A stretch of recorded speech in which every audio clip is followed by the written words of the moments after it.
बिस्मिल्लाहिर्रहमानिर्रहीम। अस्सलाम वालेकुम यूट्यूब व्यूअर्स, आप देख रहे हैं किचन विद फ्रिया। आज मैं आपके लिए लेके आई हूँ अपनी और आप सबकी फेवरेट रेसिपी। वो है जी करेले, वो भी मटन में। बहुत ही ज़बरदस्त बनते हैं, यम्मी सा टेस्ट होता है उनका।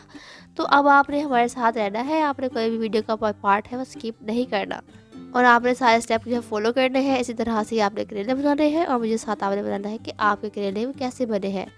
तो अगर आपने हमारे चैनल को अभी तक सब्सक्राइब नहीं किया तो प्लीज़ हमारे चैनल को सब्सक्राइब कर दें। अगर आपको हमारी वीडियो अच्छी लगे तो प्लीज़ हमारी वीडियो को लाइक कर दें और बेल आइकन को साथ में प्रेस करना मत भूलिएगा। चलिए अब हम चलते हैं अपनी रेसिपी की तरफ बगैर टाइम वेस्ट किए।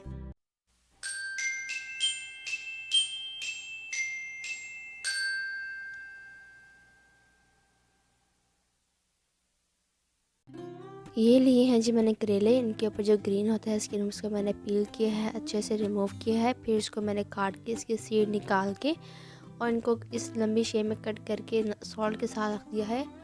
1 घंटे के लिए रख दिया है मैंने इसको सॉल्ट लगा के। और जब मैं इसको धो लूँगी इस तरह करके तो सारा पानी आपने इसका ट्राई कर लेना है। ये हैं जी मैंने इंग्रेडिएंट्स मटन को गलाने के लिए, ये चीज़ें इसमें जाएंगी। सबसे पहले आपने लेना है एक बर्तन, उसमें ऐड कर रही हूँ मटन बोन वाला पार्ट है 1 kg।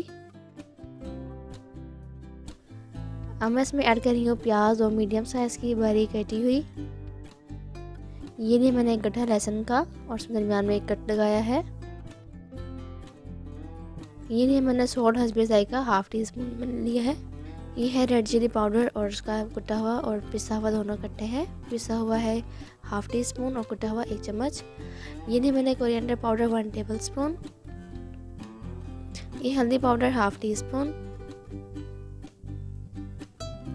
ये लिए मैंने अदरक का पेस्ट 1 टेबल स्पून। ये लिए मैंने कुकिंग ऑयल इसी तरह की 2 प्याला मैं इसमें ऐड कर दूँगी। ये है दूसरी प्याली। अब मैं इसमें ऐड कर रही हूँ पानी का 1 कप, ताकि इसमें जो मटन है वो अच्छे से गल जाए। इसको लिड से कवर कर दें और ½ आवर के लिए इसको कुक करें। चुका है, लिड मैंने इसका रिमूव किया है। देखिए थोड़ा सा पानी भी है और यहाँ मटन जो है थोड़ा सा आपका 20% जो है वो अनकुक है। ये है जी मैंने इंग्रेडिएंट्स करेले को भूनने के लिए। वही जो मटन था हमारा वो थोड़ा सा मैंने रख दिया चूल्हे पे और जो करेले हैं हमारे मैंने इसको अच्छे से वॉश किया है, इसका पानी यहाँ ड्राई कर लिया है और मैं इसमें डाल रही हूँ। इसमें मैंने 1 किलो करेले ऐड किए हैं। और ये है जी टमाटर मैंने इसमें 5 अदद ऐड किए हैं। इनकी स्किन जो है टमाटर की रिमूव कर दी थी और इसको बहुत बारीक काट लिया है। अब मैं इसमें ऐड कर रही हूँ काली मिर्च 7 से 8 अदद। ये लिए मैंने 1 चुटकी सॉल्ट, आप हस्बे जायका इसमें डाल सकते हैं। नमक मैंने इसमें इसलिए नहीं डाला ज़्यादा क्योंकि मैंने नमक में जो है करेले वो वॉश किए थे। ये सारी चीज़ें डालने के बाद आपने इसको अच्छे से भून लेना है। करेले का कलर भी चेंज हो जाएगा, टमाटर भी गल जाएंगे और साथ गोश्त भी भुन जाएगा। ये करेले हैं बहुत मज़ेदार बनते हैं ट्रेडिशनल वे में। आप इन्हीं मसालों के साथ बहुत अच्छे करेले बना लेंगे। इस तरह के करेले जो हैं बहुत मज़ेदार बनते हैं। इसी तरह आपने इसको भूनते रहना है 5 से 7 मिनट के लिए। और जो ये वाला टेस्ट है करेले का बहुत अच्छा होता है, बहुत मज़ेदार डिलीशियस सा। और इनकी जो कड़वाहट होती है वो 0% हो जाती है क्योंकि इसमें सारा जो रोल होता है वो स्किन का होता है, उसकी वॉशिंग का होता है सॉल्ट के साथ। स्किन आपने इसकी अच्छी तरह रिमूव करनी है, फिर आपने इसको सॉल्ट से अच्छी तरह धोना है। 5 मिनट ऐसे भूनने के बाद मैं इसको कवर कर दूँगी लिड से कवर करूँगी इसको मैं 10 मिनट के लिए। 10 मिनट के बाद लिड जो हमने रिमूव करना है। देखना है आपके जो करेले हैं वो देखिए किस कदर से गल गए हैं, इनका कलर भी चेंज हो चुका है। बहुत मज़ेदार बने हुए हैं ये, इनकी खुशबू जो है बहुत मज़ेदार आ रही है। आपने अभी भी इसको भुनना है। आप देख रहे होंगे थोड़ा सा पानी जो है वो नीचे है, तो आपने इसको अच्छी तरह से भुनना है। इसी पॉइंट पे आपकी जो करेले की कड़वाहट होगी वो ख़त्म हो जाएगी। मैं आपको करेला चेक करके दिखाती हूँ। यहाँ जो करेला है 20% जो है वो अनकुक है, तो उसमें मैं डाल दूँगी ग्रीन चिली 7 अदद।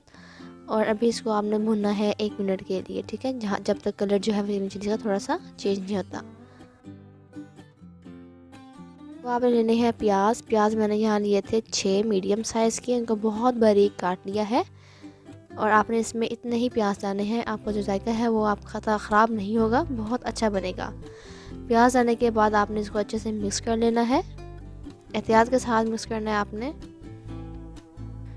प्याज मैं जब अच्छे से मिक्स कर लूँगी तो उसको लिड से कवर कर दूँगी सिर्फ 5 मिनट के लिए, ताकि हमारे जो प्याज हैं वो भी सॉफ्ट हो जाए और जो 20% हमारे करेले जो रहते थे सॉफ्ट होने वाले वो भी सॉफ्ट हो जाएंगे। करेले अच्छे से मिक्स हो चुके हैं इसके साथ, प्याज़ों के साथ। अब मैं इसको लिड से कवर कर रही हूँ 5 मिनट के लिए। इसको कुक करूँगी 5 मिनट के लिए इसी तरह। 5 मिनट जी हो चुके हैं, मैंने इसका लिड रिमूव किया है। बहुत डिलीशियस खुशबू आ रही है व्यूअर्स, आप बिलीव नहीं करेंगे, बहुत ज़बरदस्त बने हुए करेले। देखिए अच्छी तरह से गल चुके हैं, बहुत मज़ेदार खुशबू आ रही है। ये ले जी मैंने करेले को कर ली है डिश आउट। बहुत ही ज़बरदस्त, बहुत ही अच्छी सी खुशबू आ रही है, मज़ेदार सी, बहुत टेस्टी बने हुए हैं हमारे करेले। देखिए किसी तरह से साबित खड़े खड़े हैं। आपने सारे स्टेप्स जो है फॉलो करने हैं, कोई भी पार्ट आपने स्किप नहीं करना और इसी तरह आपने मज़ेदार करेले बनाने हैं। बहुत यम्मी बने हुए हैं माशाल्लाह से, बहुत अच्छी खुशबू आ रही है।